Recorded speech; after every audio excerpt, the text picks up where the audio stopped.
Hello, testing, testing. Hello, TP Gaming Effects. How you doing? I think my mic is working. Alright. Hello. Hand cam. This is my hand. What? I'm a real person. Yes. Okay. I'm gonna do some studying today, so this is gonna be a pretty quiet stream for the most part. I'm reading a book called System Design Interview, An Insider's Guide by Alex Shu, the legend. I think he has a YouTube channel on his own too called Byte Go that delves into even more detail in system design. But yes, I am preparing for system design interviews, and I'm not good at system design. So it's time to study.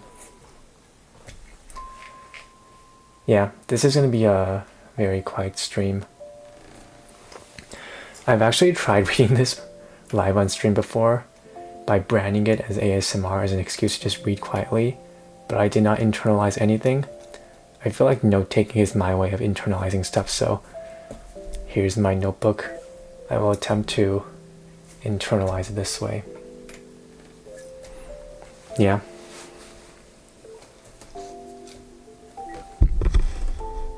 Alright, here we go. Silence, here I go.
Should I actually draw the pictures on my notepad?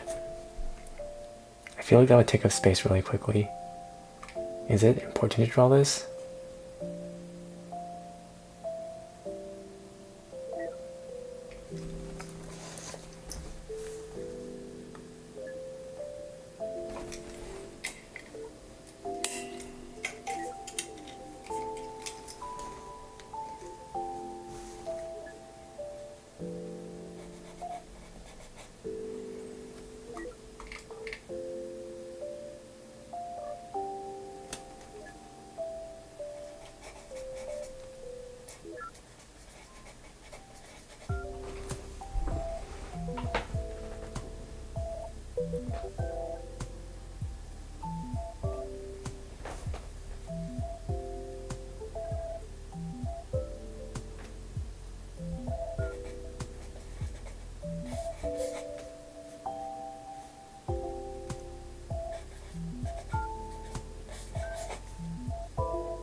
TB Gaming says, are you sophomore? Huh? What makes you think I'm a sophomore? I'm freaking...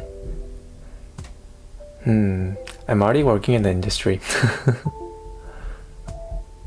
Is it because these concepts are really easy?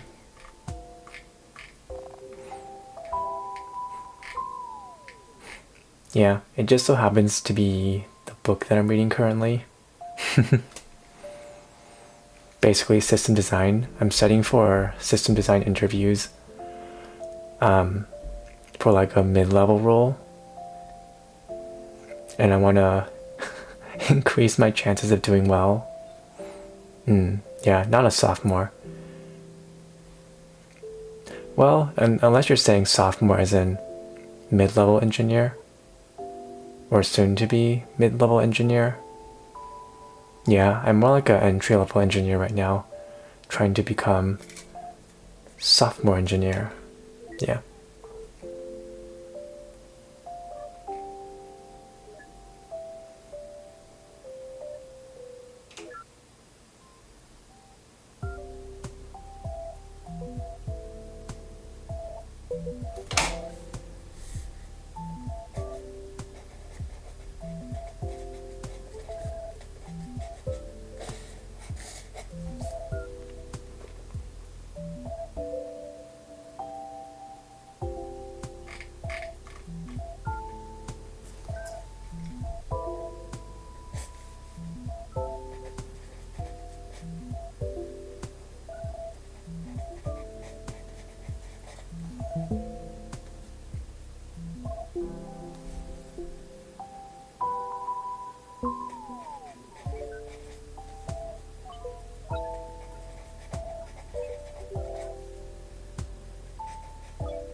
Whoop.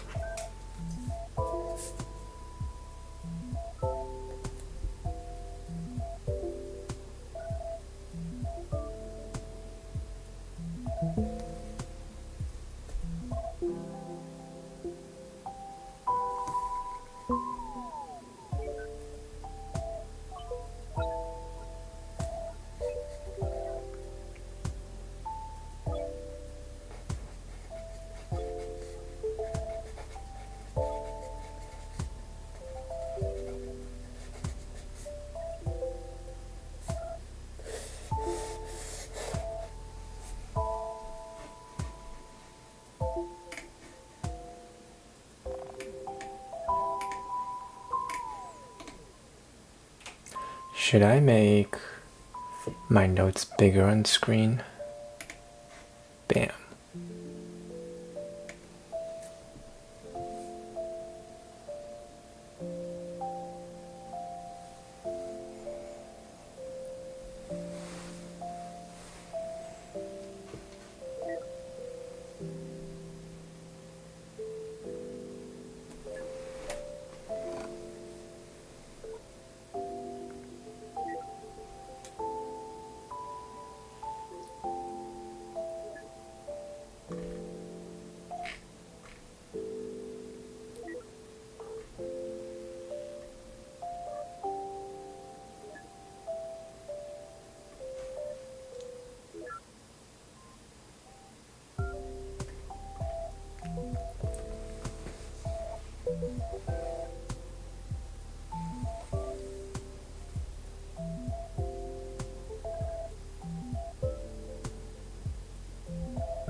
Danger Danger 1928 says, what are you learning? I'm learning high-level system design, basically how to put servers together to make apps. I think that's how you would describe it. Yeah, the reason I'm studying this is I'm about to go on some interviews for mid-level engineering roles. So I want to prepare myself. Apparently this is a thing that they test and I am not good at it, so yeah.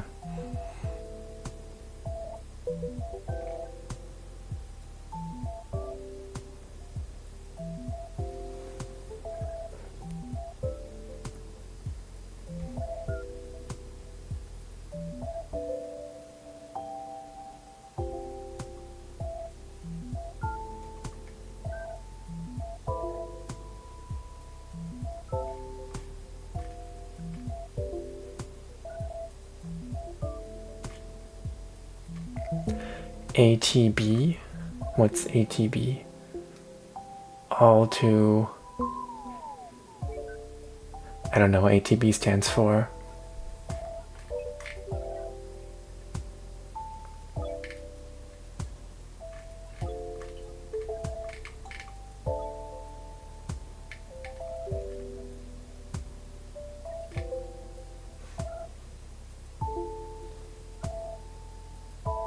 All the best? Oh, thank you.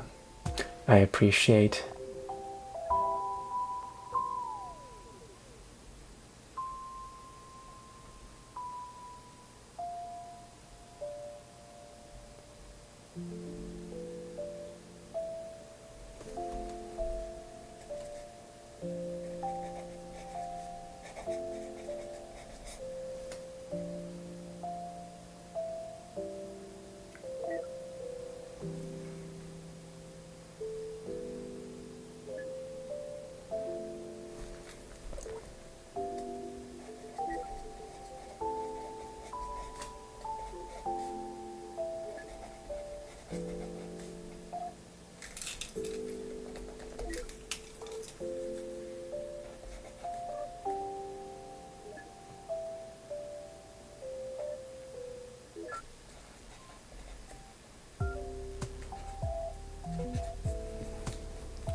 Danger Danger says, where are you from? Oh, I'm from USA. The west side of USA. Yeah. I know I may sound like I'm from maybe Asia, somewhere in Asia. Well, actually it's kind of... My parents are Asian. I was born and raised in west side of USA, so that's the story. Where are you from? I feel like most of my viewers are from Southeast Asia, India, At least that's what I feel like I've been saying in the chat. You are from India. Ah, makes sense. Statistically, that makes sense on this channel.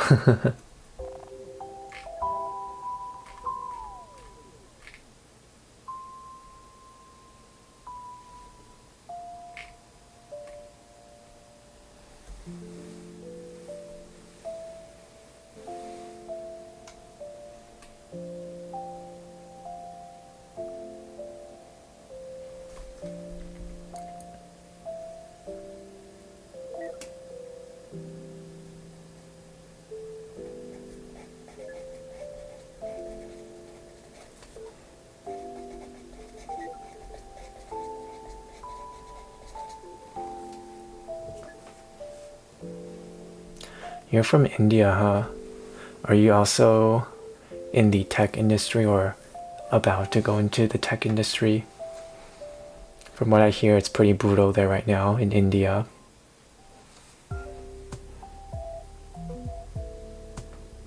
Like, job market is insane right now. AI is on the rise. Entry-level jobs are like looking for gold in the sand. Unemployed. Oh, high five, that was me a year ago too. I have many friends who are unemployed too. Already told you in the last live? Oh, well, I totally forgot. Sorry. Well, good luck on job searching if you're doing that. The CS job market is very tough right now. Are you entry level, mid level? Which type of position are you going for?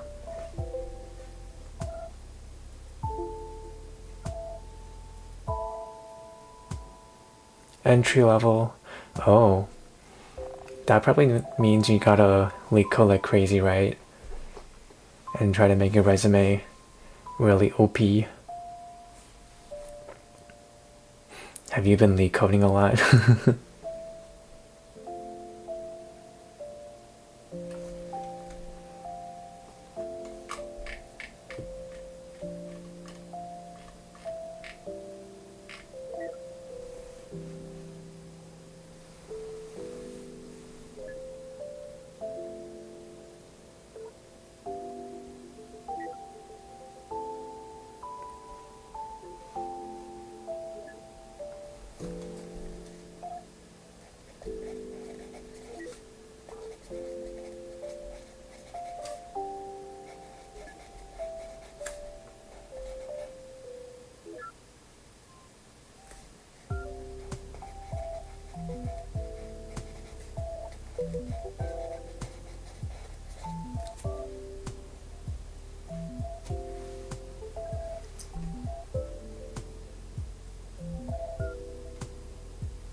Applied for many companies, not getting shortlisted for interview. Any tip on that? By not getting shortlisted for interviews, you mean you aren't getting any interviews at all?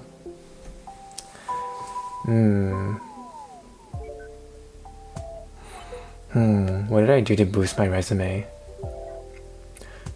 I remember when I was just starting out, I just put a lot of, well, it's easier said than done, but I put a lot of interesting projects for an entry-level person on my resume. I remember I had a lot of Unity game dev stuff on my resume. I'm not sure if that will help now, because I was doing a lot of weird things like augmented reality games when it was starting to become a thing. What else did I do? I made a reinforcement learning like robot that could teach itself how to walk in 3D. Yeah, I think a common project at that time when I was in college was using reinforcement learning to make a 2D Walker robots walk, and then kind of took it to the next level, made it 3D. Oh, on my resume, I also had this project where I made an app, also in Unity, where it detects how hard you throw your phone on the ground using gyroscope data.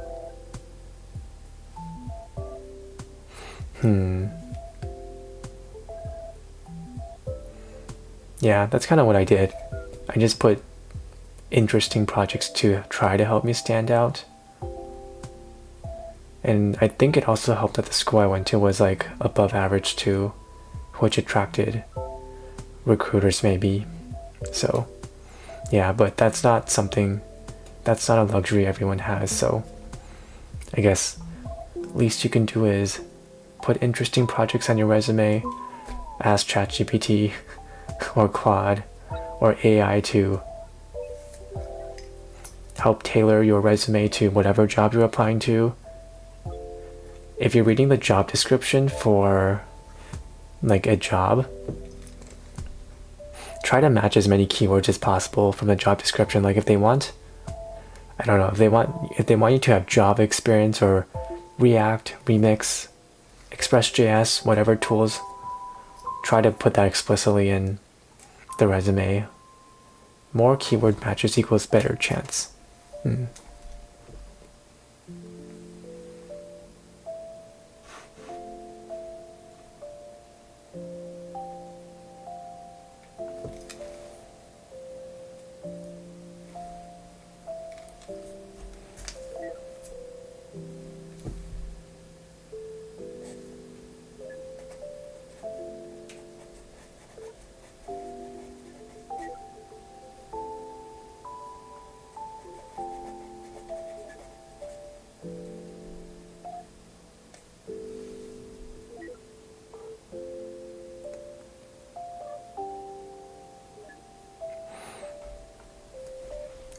Danger says, oh, thank you.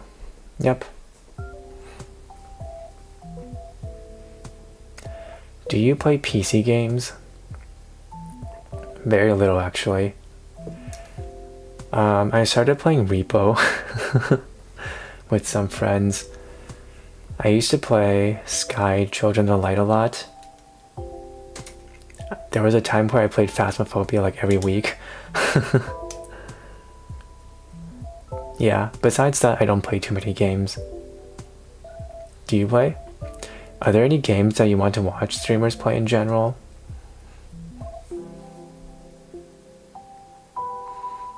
I don't really know what people like to watch these days.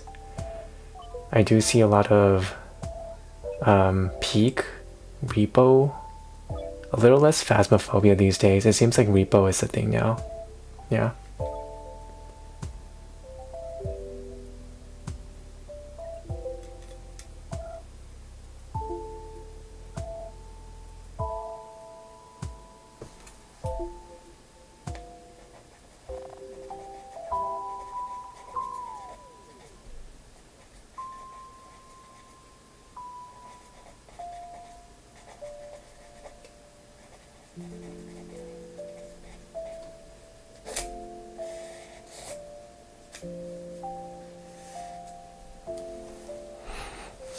You watch Valorant a lot? Ooh. Yeah, that is a very popular game, along with League. Unfortunately, I don't play Valorant. I don't really do much FPSs.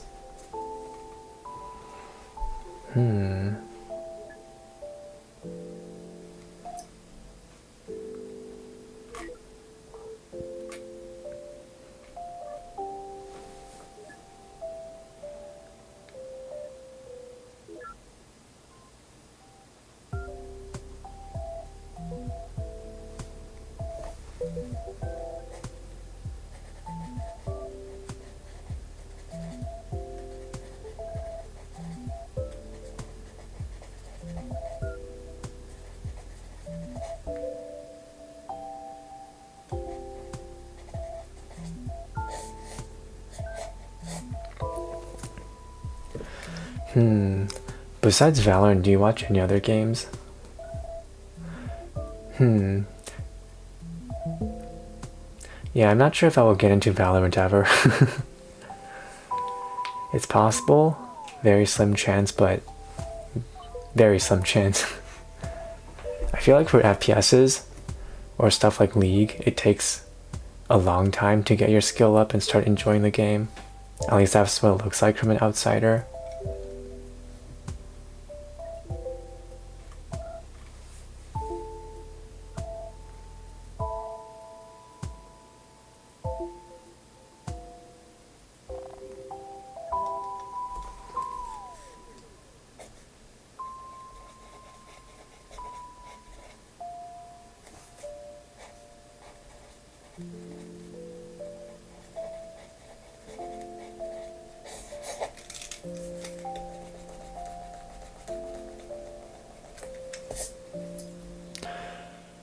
Recently watched Arc Raiders and Nemesis.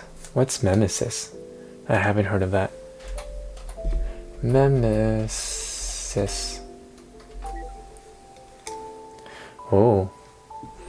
Looks kinda cute. Co-op survival game.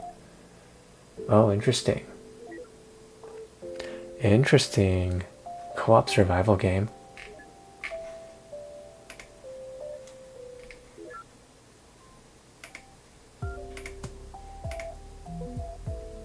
Why is it giving me repo vibes?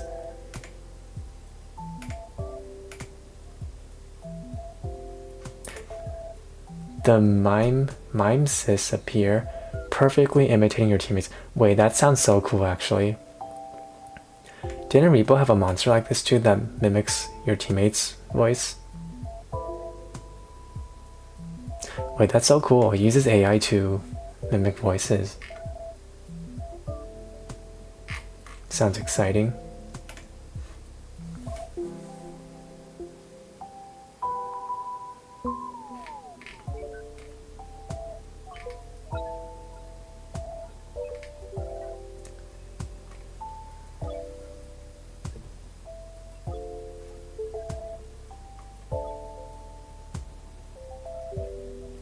It's fun to play try with your friends. Sure, maybe.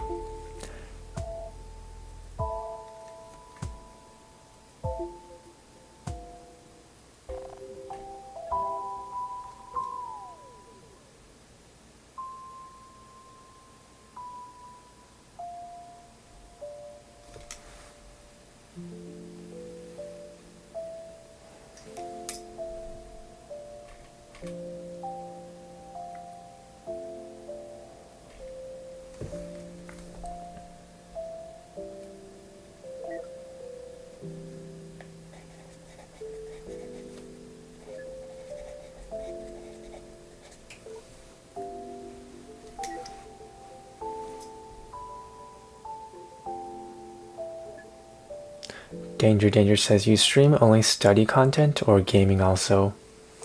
90% of what I stream is study content and leak coding.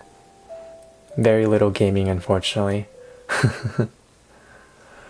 I'm not opposed to trying gaming in the future, but currently studying is what currently aligns with my offline goals. So I use streaming as motivation to study. Otherwise I truly lack motivation off stream. So are you topper? Topper? What is topper? Are you asking me if I'm top or bottom? Wow, so direct, man. Danger indeed.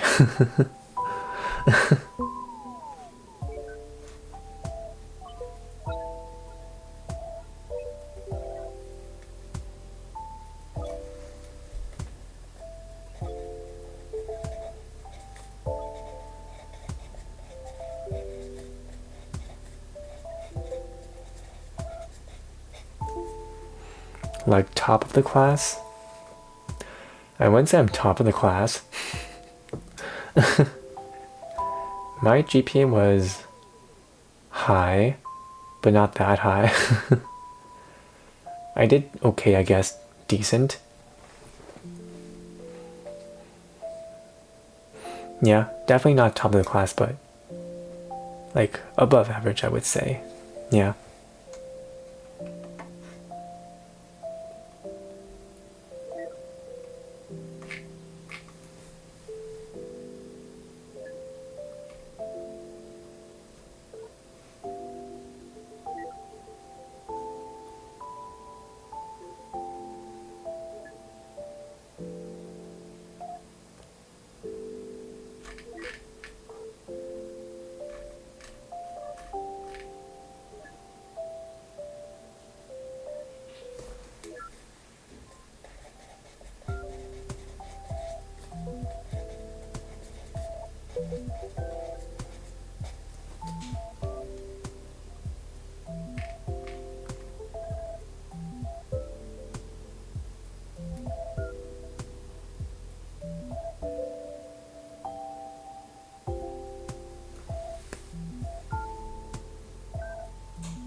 Okay.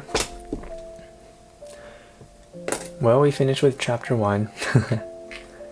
This felt not too bad. It felt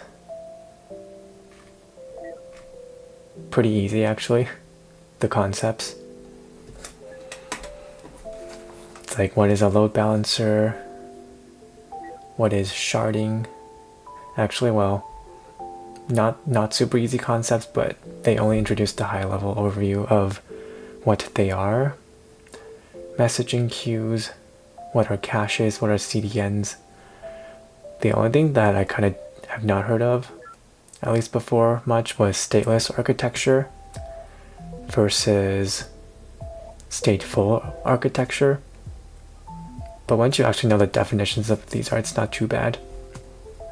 Stateless architecture is basically when you just store all of your session data in a common storage, like a database, so your users don't have to hit the same server every time when they want their session data to persist.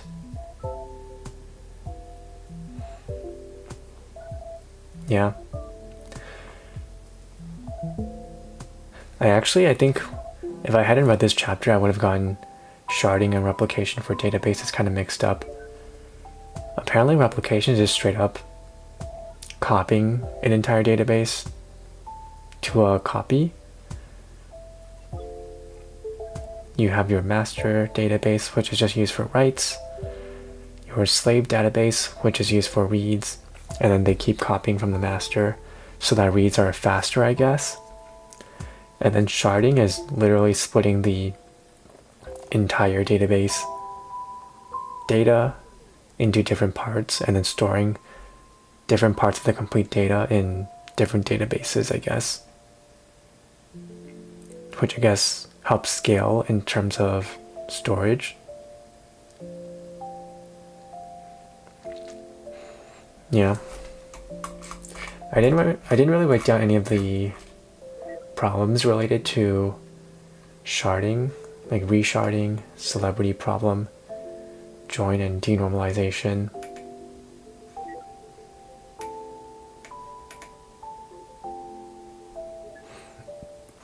Apparently these things are covered in future chapters, so I should be fine. Okay. Cool. This wasn't so bad. Next chapter is... What is it? Back of the envelope estimation. This might be harder next time. Apparently, we're going to learn how to estimate numbers when it comes to system design, estimating how much storage, memory, speed things will cost. And that's actually a really short chapter. Okay, I'm done for today. Thanks for joining me. Oh, I feel like I read chapter 1 so many times in the past. I just never internalized it or took notes on it. But I finally have it down on paper, so I probably never have to read that chapter ever again. Okay, I am done. Hopefully, y'all got stuff done too with me. I am going to hop off now. Yeah. Bye. Thanks for joining me. See ya next time.